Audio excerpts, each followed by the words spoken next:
আমরা আবার একটু কৃতজ্ঞতা জানাতে চাই 5 আগস্ট যে সরকার পতনের যে একটা সময়, যে বিভিন্ন জেলায় আমাদের থানাগুলা বিভিন্ন বাংলাদেশের বিভিন্ন থানাতে আক্রমণ হয়েছে, বিভিন্ন ধরনের ধ্বংসাত্মক নাশকতামূলক কর্মকাণ্ড হয়েছে।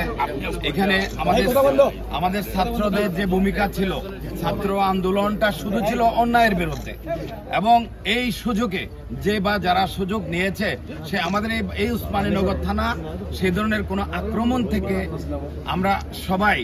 আমরা আলহামদুলিল্লাহ নিরাপদে ছিলাম। এটার মধ্যে যাদের ভূমিকা ছিল বিভিন্ন রাজনৈতিক সংগঠন এবং বিভিন্ন সুশীল সমাজ এবং ছাত্র সহ অনেকেই আমাদেরকে সহযোগিতা করার কারণে আমাদের উসমানীনগর সার্কেলের মাননীয় অতিরিক্ত পুলিশ সুপার আশরাফুজ্জামান স্যার 1 ঘন্টার জন্য এই কর্মস্থল ত্যাগ করেন নাই। আমি রাশেদুল হক অফিসার ইনচার্জ তো 1 ঘন্টার জন্য কর্মস্থল ত্যাগ করি নাই। কিন্তু কথা হচ্ছে আমরা আজকে পর্যন্ত আপনাদের যে পুলিশি সেবাটা দিতে পারছি না, এটা পরিবেশ পরিস্থিতির কারণে আমরা বাধ্য হয়েছি, কর্মবিরতি দিয়েছে। আমাদের ইমোশনের জায়গা, আমার 1,20,000 30,000 কনস্টেবল, এবং কি কারণে কেন হয়েছে এটার ব্যাখ্যাতে যাচ্ছি না।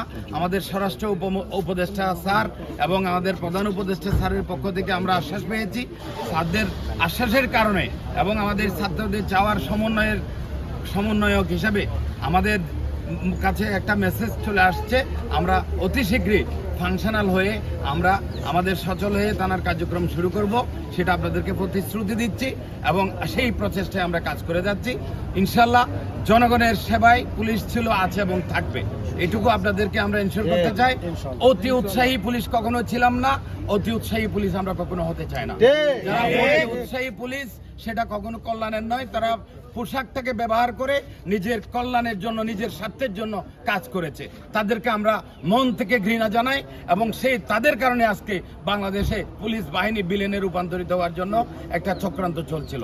আমি সাধারণ জনগণ এবং আপনাদের সবাইকে অনুরোধ করব, আপনারা দয়া করে পাপীকে ঘৃণা করুন, আমার এই পোশাকটাকে নয়। যে এই পোশাকটাকে ব্যবহার করছে সে বিচারের আওতায় আসুক।